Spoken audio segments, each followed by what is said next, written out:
Student, खगोल शिक्षा प्रशिक्षण की ऑनलाइन क्लासेस जारी हैं और हमारा टॉपिक जो चल रहा है वो संवेग चल रहा था। तो हम संवेग के अंतर्गत ये देख रहे थे कि संवेग क्या है क्या नहीं है, इनके महत्व, परिभाषा, प्रभावित करने कारक, सारी चीजें हमने देखी थी। तो इसी प्रकार से संवेग में जो अवस्थाएं देख रहे थे तो शेषव अवस्था पढ़ी थी। तो शेषव अवस्था में अपने संवेगात्मक विकास देखा था कि संवेग के कौन कौन सी चीजें उत्तेजना का अनुभव करता है, इसमें प्रेम, भय, क्रोध, घृणा, इसलिए ये सारी प्रवृत्ति उसमें बच्चे में आ जाती है। यानी 2 वर्ष के अंतर्गत सारे विकास उसके हो जाते हैं, मतलब संवेग हो गए। तो ये चीज का हमने अध्ययन किया था। और जो अपन ने अवस्थाओं में देखा था कि कौन कौन सी चीज वो नियंत्रित कर पाता है, कौन सी नहीं कर पाता है शेषव अवस्था में, ये सारी चीज हमने अध्ययन पूर्व में कर लिया है।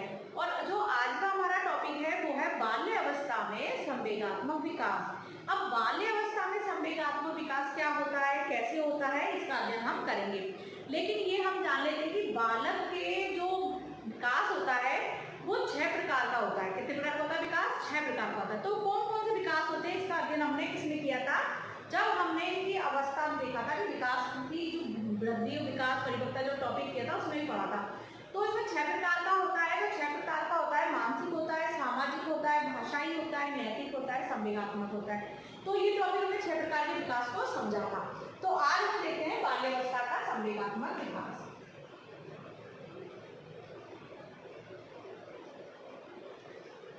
में संवेगात्मक विकास, ठीक है। अब संवेगों का बाल्यावस्था में विकास कैसे होता है, हमने ये जान लिया कि 6 प्रकार का होता है बालक। 6 प्रकार के विकास जैसे शारीरिक, मानसिक, सामाजिक, भाषाई और नैतिक और संवेगात्मक, ये विकास थे। तो अब हम देख रहे हैं तो ये विकास जब हो जाते हैं तो बाल्यावस्था, इस अवस्था में संवेगों में क्या करता है, स्थायित्व आने लगता है। यानी बाल्यावस्था में क्या होता है, बाल्य अवस्था में संवेगों में स्थायित्व आने लगता है। यानी बालक अपनी इन अवस्थाओं में क्या करता है, उसको समझने लग जाता है,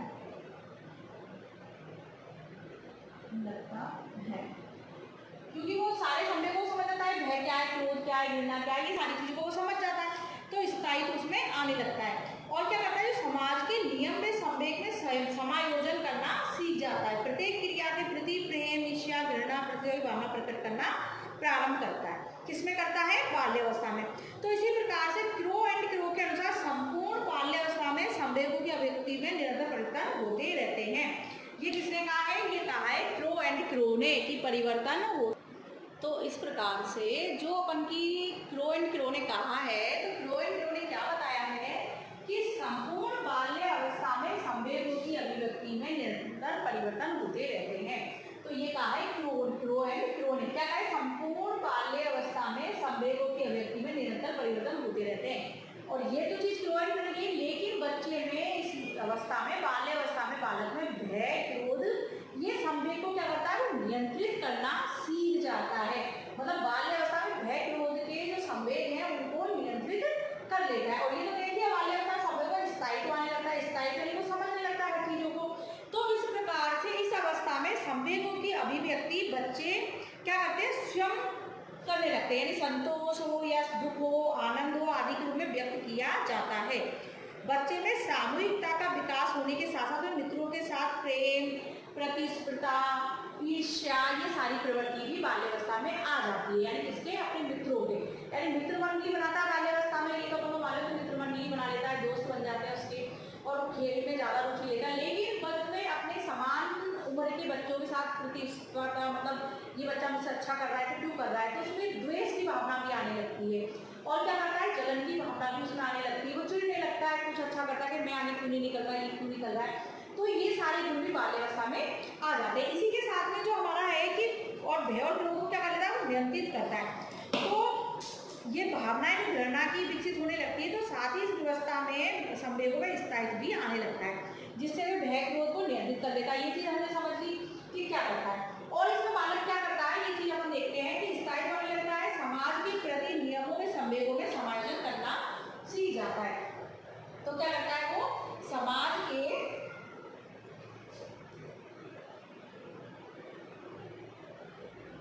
नियमों, क्योंकि जब बालक में भय नियंत्रित है, स्थायित्व आ रहा है, तो वो कुछ तो करेगा, तो वह संवेगों में समायोजन करना सीख जाता है। नियमों व संवेगों में समायोजन करना सीख जाता है। एक चीज तो आ गई, बाल्यावस्था में संवेगों में स्थायित्व आने लगता है, तो वो समाज के जो नियम होते हैं, यानी समाज के नियम यानी कौन कौन से होते हैं, किस प्रकार से हमको रहना है, घर में परिवार के साथ कैसा रहना है, माता पिता के साथ कैसा व्यवहार करना है, और तो ये क्या होता है संवेगों में समायोजन, तो वो दूसरों में और दूसरों के साथ समायोजित होना भी बाल्यावस्था में सीख जाता है। और क्या होता है कि प्रत्येक क्रिया के प्रति प्रेम, द्वेष, ईर्ष्या, घृणा भावना प्रकट करना प्रारंभ कर देता है। दूसरा है बाल्यावस्था में बालक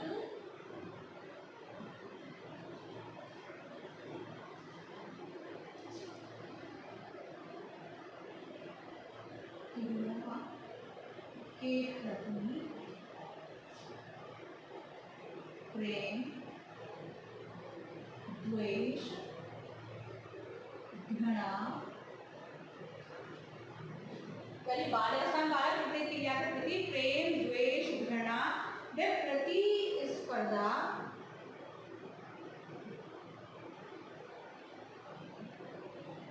के प्रति क्या करेगा, वो भावना प्रकट करना प्रारंभ कर देता है। भावना प्रकट करना प्रारंभ कर देता है।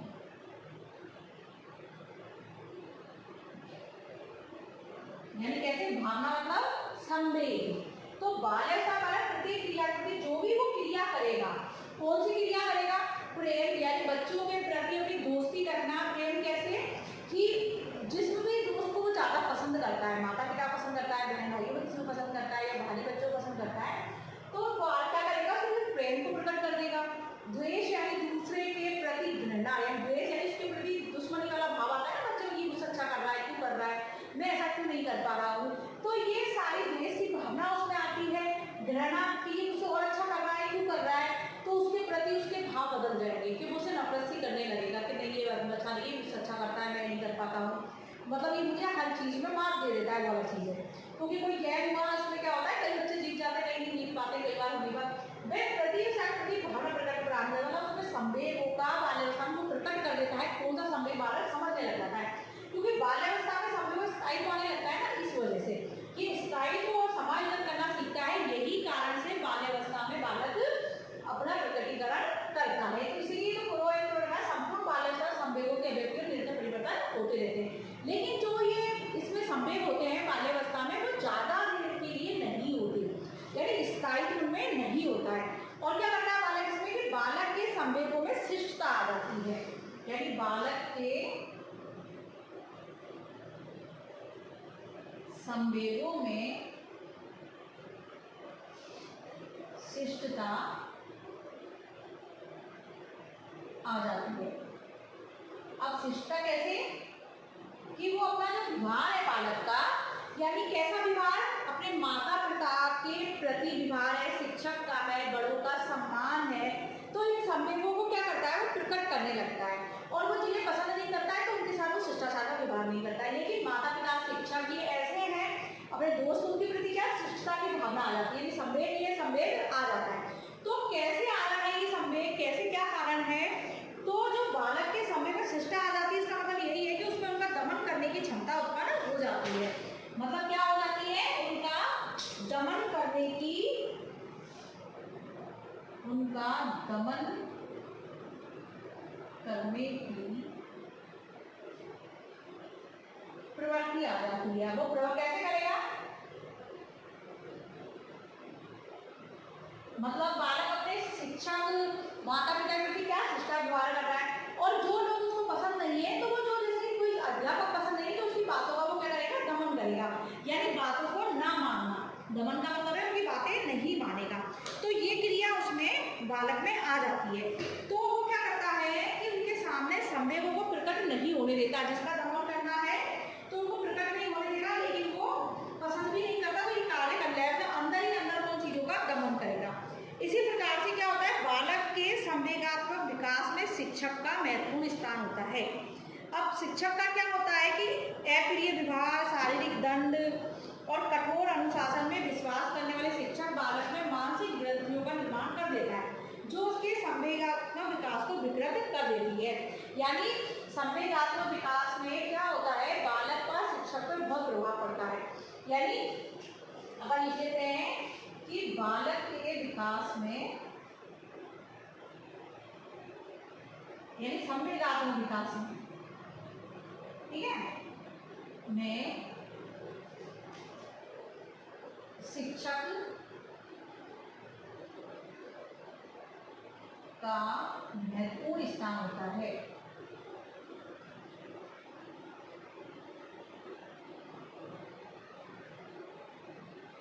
अब महत्वपूर्ण स्थान कैसे होता है कि बालक क्या करेगा कि अप्रिय व्यवहार, जो टीचर मारपीट करते हैं, अनुशासन कुछ ज़्यादा सख्त करते हैं, बच्चों के साथ व्यवहार अच्छा नहीं होता है, तो इस सब का प्रभाव बालक के इस पे मानसिक पड़ता है। तो मानसिक रूप से अगर बच्चा का शिक्षक का व्यवहार ऐसा है तो बच्चा मानसिक रूप से विकृत हो जाता है, उसमें घृणा की और बात ना मानने की और अव्यवहार करने की आदत उसमें आ जाती है। इसलिए शिक्षक का व्यवहार बाल्यावस्था में बालक के संवेगात्मक विकास को बहुत ज़्यादा प्रभावित करता है। और इसलिए कहते हैं कि शिक्षक का व्यवहार हमेशा दोस्त की तरह, प्रेमपूर्ण इस तरह का व्यवहार होना चाहिए। अगर बालक को कोई चीज़ सिखानी भी होती है और वो नहीं सीखता है, बार बार गलतियाँ करता है, तो भी सुधार के अलग अलग तरीके अपनाने चाहिए, लेकिन उसको किसी भी प्रकार का दंड नहीं दिया जाना चाहिए। दंड ऐसा हो जिससे बच्चे पे सकारात्मक प्रभाव पड़े, नकारात्मक ना पड़े। इसलिए कहते हैं कि इस बालक की बाल्यावस्था जो होती है इसमें संवेगात्मक विकास में शिक्षक का महत्वपूर्ण स्थान होता है। तो ये अपन के हो गए 3 पॉइंट, ठीक है। तो अपन ने देख लिया कि समाज के नियमों में, संवेगों में समायोजन करना सीख जाता है। बाल्यावस्था बालक प्रतिक्रिया, प्रति प्रेम, द्वेष, घृणा, फिर प्रतिस्पर्धा, मतलब इसमें याद रखना कि ये है प्रेम, द्वेष और घृणा, और फिर प्रति अपनी भावना प्रकट करता है। और ये मैंने जो देखा था वह संवेगों में स्थायी होने लगता है बाल्यावस्था में। कौन सी अवस्था में स्थायी होता है? बाल्य अवस्था में। इसी के साथ में अपना जो अगला है पॉइंट है 4 होगा, क्योंकि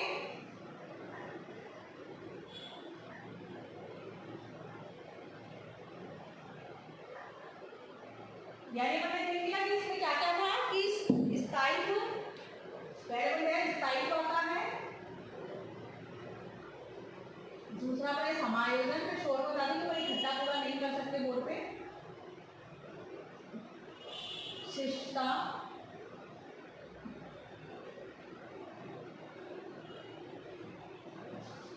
है ना, दमन की प्रवृत्ति। तो ये संवेगात्मक विकास ही है जो अपन को कि इसमें बाल्यावस्था में कौन कौन सी चीज आती है। और शिक्षक का व्यवहार का अपन के, यानी शिक्षक व्यवहार से इसमें बहुत प्रभाव पड़ता है, यानी इसमें संवेगात्मक विकास पर।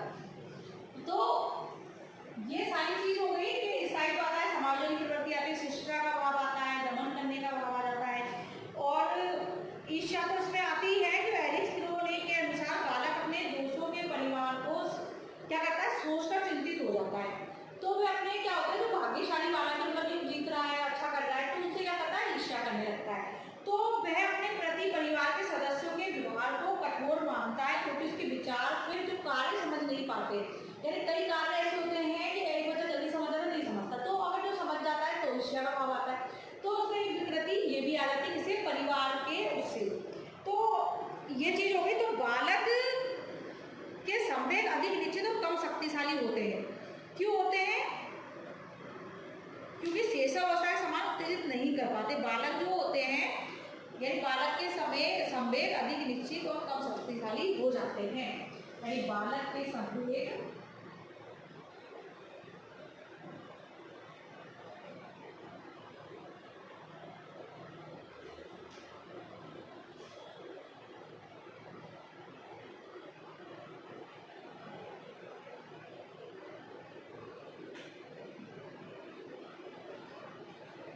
क्यों हो जाते हैं? क्योंकि जो शेषावस्था थी तो बालक के स्थायित्व नहीं होता है, प्रकटीकरण तो होता है लेकिन स्थायित्व नहीं होता है। लेकिन 6 वर्ष की आयु में क्या होता है, भय व क्रोध, जो ये संवेग है 6 वर्ष की आयु में, कौन सा, भय और क्रोध। तो इसमें क्या है, जो भय और क्रोध है तो इसका पर क्या करता है वो बालक, इसमें 6 वर्ष की आयु में भय व क्रोध पर नियंत्रण करना सीख जाता है।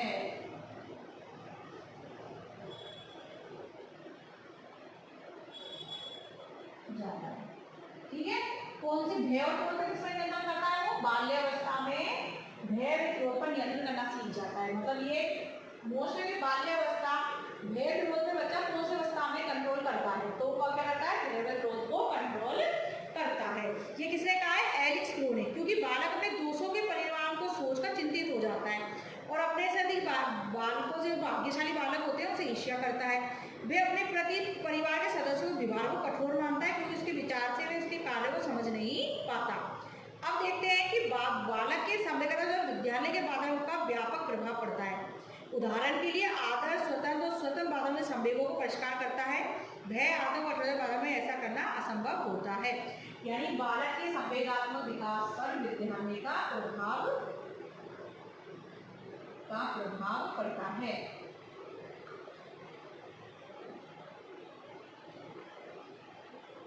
इसमें पड़ता है बाल्यावस्था में संवेगात्मक विद्यालय का प्रभाव पड़ता है। क्यों पड़ता है, क्योंकि बालक वहां से कई चीजें सीखता है। ठीक है, जैसे कि बालकों को कविताओं के माध्यम से स्वतंत्रता का मतलब समझाया जाता है, समानता का मतलब समझाया जाता है कि गलत चीज क्या है, कठोर अनुशासन क्या है, सारी चीजों का उसको बताया जाता है। और क्या होता है, बाल्यावस्था में बालक क्या होता है, जो बाल्यावस्था में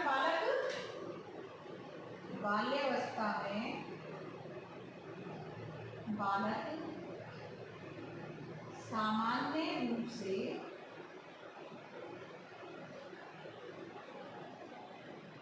प्रसन्न रहते हैं।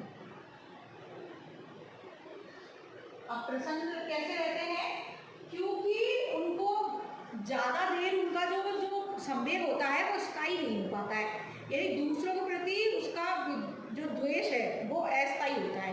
यानी बच्चा इसमें क्या होता है, प्रसन्न रहता है। कई बार हमने देखा है छोटे बच्चों को अपन मार देते हैं थोड़ी देर याद रहता है, यानी 6 से 7 8 साल का बच्चा जो होता है उसको मार देते हैं, उसको थोड़ी देर याद रहेगा, फिर भूल जाएगा, क्योंकि वो खेल में लगा रहता है, खेल में वो सब कुछ भूल जाता है। मतलब उसका जो भी संवेग है स्थायी नहीं हो पाता है। स्थायी तो आता है तो मालूम है कि बच्चा ज़्यादा देर याद नहीं रहता है इस उम्र में जो होता है। तो लेकिन बालक जो बाल्यावस्था में है, अधिकतर बालक क्या होते हैं, खुश रहते हैं इस अवस्था में। और क्या होता है, बाल्यावस्था में बालक विभिन्न समूह का सदस्य होता है। इन समूह में अधिक पारस्परिक घृणा, ईर्ष्या पाई जाती है और बालक में अवांछनीय रूप से वो प्रभावित होते हैं। अब क्या होता है, बालक कई समूहों का सदस्य होता है, यानी इसमें क्या होता है, बालक कई समूह का सदस्य होता है। अब कई समूह हो गए, माता पिता हो गए, विद्यालय हो गए, अपने दोस्त हो गए, तो उनमें क्या है, उनसे वो घृणा करना, द्वेष, लड़ाई की प्रवृत्ति, ये सारी प्रवृत्ति संवेग इसमें आ जाते हैं। तो इसमें अपन ने ये समझा कि बाल्यावस्था एक अनोखा काल तो होता ही है, तो इसी के साथ में जो हमने देखा कि बाल्यावस्था में कौन कौन से संवेग आ जाते हैं, कि ये परिवर्तन किस प्रकार से होते हैं, इनका बालक पे संवेगात्मक दिशा पर क्या प्रभाव पड़ता है। तो जो संवेगात्मक, जो बाल्यावस्था में संवेगात्मक विकास है, बालक में क्या प्रभाव है क्या नहीं है, ये तो हमने जाना था कि बाल्यावस्था में 6 से 12 वर्ष मानेंगे, क्योंकि शैशवावस्था जन्म से 5 या 0 से 5 भी कह सकते हैं, जन्म से 5 कह सकते हैं, तो उसमें कौन कौन से परिवर्तन थे, कौन कौन सी चीज नहीं थी, और हमने एक चीज पढ़ी थी कि बालक के संवेगात्मक विकास को कौन कौन चीज प्रभावित करती है। तो प्रभावित हो गया था, वातावरण था, परिवार का वातावरण था, अध्यापक का व्यवहार था, भोजन था, उनका रोग थे, कई चीज, परिपक्वता का कारण और मानसिक सामाजिक कारण थे, आर्थिक कारण थे, ये सारी चीज का हमने अध्ययन किया था। तो जब ये चीज प्रभावित करती है तो हर अवस्था के अनुसार, कि शैशवावस्था में बालक क्या होता है, संवेगों को प्रकट तो करता है लेकिन समझ नहीं पाता, लेकिन बाल्यावस्था में क्या स्थायित्व आता है, वो जानता है कि प्रेमपूर्ण व्यवहार क्या है और कोई से जीतना हारना क्या है, खेल में दोस्त कैसे मित्र मंडली बनाते हैं, वो ये सारी चीज हमने पढ़ी है। तो इस प्रकार से बालक जो कौन कौन से इस बाल्यावस्था में विकास हो जाते हैं, क्योंकि परिवर्तन तो कई चीज के होते हैं, परिस अवस्था आता है, बालक में कई परिवर्तन आ जाते हैं। तो ये परिवर्तन आ जाते हैं, तो ये परिवर्तन स्थायी भी होते हैं। तो क्या होता है, पहले हमने देखा था कि शिशु में अत्यधिक अस्थिरता होती है, अस्थिरता थी, और तो इसमें अपने क्या हुआ, स्थायित्व आ गया। तो इसमें वो व्यवहारों को समझता है कि व्यवहार कैसे है, कैसे नहीं है, कौन सा व्यवहार कैसे होगा, कि कौन सी परिस्थिति में समायोजन कैसा करना है, किसके प्रति कैसा व्यवहार करना है, मेरे मतलब ऐसा है कि मेरे प्रति दूसरे का व्यवहार कैसा है और उनका प्रति, तो वो इन व्यवहारों को समझने लग जाता है इसमें बाल्यावस्था में। तो बाल्यावस्था को इसलिए कहा गया है कि बाल्यावस्था में बालक कई क्रियाएं करता है और उसमें कई निरंतर परिवर्तन होते हैं इसमें बाल्यावस्था में। ये परिवर्तन ऐसे होते हैं जो उसके संवेगात्मक विकास पर प्रभाव डालते हैं, यानी जो संवेग विकास होगा तो उसमें परिवर्तन प्रभाव डालेंगे। याद रखते हैं कि परिवर्तन ऐसे होते हैं, परिवर्तन की वजह से बालक कई चीज होता है कि पहले बच्चा क्या करता था और अब क्या कर रहा है। परिवर्तन मतलब शैशव अवस्था में बालक कैसे धीरे धीरे चलना सीखा, कैसे नहीं सीखा, क्या चीज सीखा, लेकिन जब उसका व्यवहार था, वो बाल्यावस्था था, वो दूसरे संपर्क में आने लगता है। घर से बाहर खेलने जाएगा तो मित्र मंडली बनेगी, मित्रों से कुछ सीखेगा, कई आदतें सीखेगा, तो परिवर्तन होते रहते हैं। तो बाल्यावस्था में हमने देखा कि स्थायित्व आता है, समायोजन आता है, दमन की प्रवृत्ति हो जाती है, वो व्यवहार परिवर्तन करना सीख जाता है, मेरे प्रति इस व्यवहार तो मैं इनके प्रति ऐसे व्यवहार करूँ, और घृणा की भावना, द्वेष की भावना, ये सारी चीज आ जाती है। और शिक्षक व्यवहार का इसको बहुत प्रभाव पड़ता है। शिक्षक ही कहते हैं ना कि फर्स्ट गुरु कौन होती, माता होती है, तो सेकंड कौन, शिक्षक। तो गुरु बाद प्रथम, क्योंकि गुरु से ही बच्चा बहुत सारी चीजें सीखता है, गुरु के ही व्यवहार को अनुकरण करता है, उनकी चीजों को सीखता है। तो हमने ये सारी चीज देखी कि क्योंकि एरिस्टोटल ने कहा बालक सामान्य रूप से प्रसन्न रहता है, दूसरे प्रति उसके द्वेष अस्थायी होता है, जो भी है वो अस्थायी होता है। और बाल्यावस्था में बालक विभिन्न समूह का सदस्य होता है, इन समूह से वो घृणा, द्वेष और ईर्ष्या पाई जाती है। बालक इन अवांछनीय संवेगों से प्रभावित हुए बिना नहीं बचता, वह दूसरे बालकों के प्रति अपने व्यवहार में इन संवेगों को व्यक्त करता है। किसके प्रति, बालकों के प्रति अपने संवेगों को व्यक्त करेगा। जो दूसरे बालक होंगे, यानी जो भी दूसरे बालक हैं, दूसरे बालकों के प्रति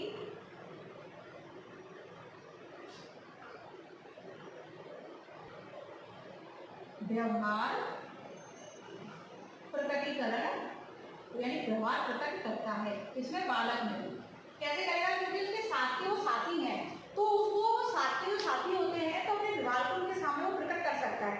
बड़ों के सामने उसको मालूम मैं करूंगा तो मेरी किसी ना किसी गलती से मेरे को डांटा जाएगा, फटकारा जाएगा, उसको पता होता है। लेकिन अपने दोस्तों के सामने व्यवहार प्रकट करता है तो उसको मालूम है कि जब कुछ नहीं हो रहा है और अपने व्यवहार को मैं कैसे प्रकट कर सकता हूँ। तो उसके जो भी व्यवहार होते हैं तो वो अपने सेम उम्र के बच्चों के साथ में ज्यादा प्रकट करता है। इसी के साथ में बाल्यावस्था में संवेगात्मक विकास हो गया। हम किशोर अवस्था में इसका अध्ययन कल करेंगे, किशोर अवस्था में संवेगात्मक विकास कैसे होता है, ये हो गया हमने इसमें। और ये चीज हम पढ़ चुके थे पहले भी, काफी टॉपिक क्लियर कर लिया हमने अवस्थाओं में।